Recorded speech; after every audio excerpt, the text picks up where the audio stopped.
Il tempo stringe, le categorie economiche iniziano a presentare le richieste al nuovo governo della Regione Veneto, anche se manca ancora il nome del candidato del centrodestra. Si vocifera che i giochi siano fatti e a breve ci sia l'ufficializzazione direttamente dal tavolo nazionale dei leader. Energia, sgravi fiscali per il passaggio generazionale, l'istituzione di un politecnico, le priorità per Confartigianato Veneto Imprese. Purtroppo non si sanno ancora tutti i candidati e questo un po' ci ha preoccupato perché riteniamo fondamentale che ci sia un giusto tempo di confronto tra i candidati e quello che è la popolazione, nel caso nostro per quanto riguarda i corpi intermedi e quindi le categorie. Siamo quindi partiti noi, abbiamo passato con Zaia un ottimo periodo, però riteniamo che adesso ci debba essere una svolta.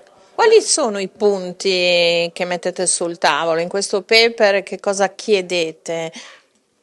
Allora, sono 7 i punti, però essenzialmente sono: il primo, riteniamo che i corpi intermedi e quindi le associazioni principalmente rappresentative debbano avere un tavolo costante, duraturo con la Regione, quindi un confronto su molti temi, il più possibile, per avere un modo di lavorare insieme e che ci sia tra la politica e le esigenze delle imprese, delle piccole e medie imprese nel caso nostro, ci sia una compattezza o perlomeno ci sia il confronto. Questo lo riteniamo indispensabile. Quindi prima cosa un tavolo permanente. Seconda cosa abbiamo le infrastrutture.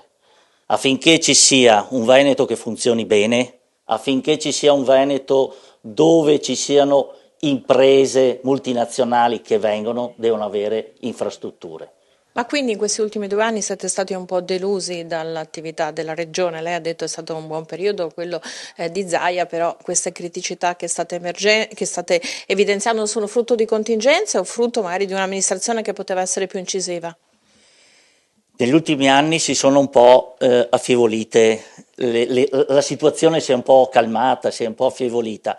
Ecco, si erano aperti dei tavoli, si erano aperte anche una legge per quanto riguarda l'opportunità di far entrare multinazionali. Beh, sono tutti tavoli che sono stati costituiti, ma che dopo si è chiusa la porta.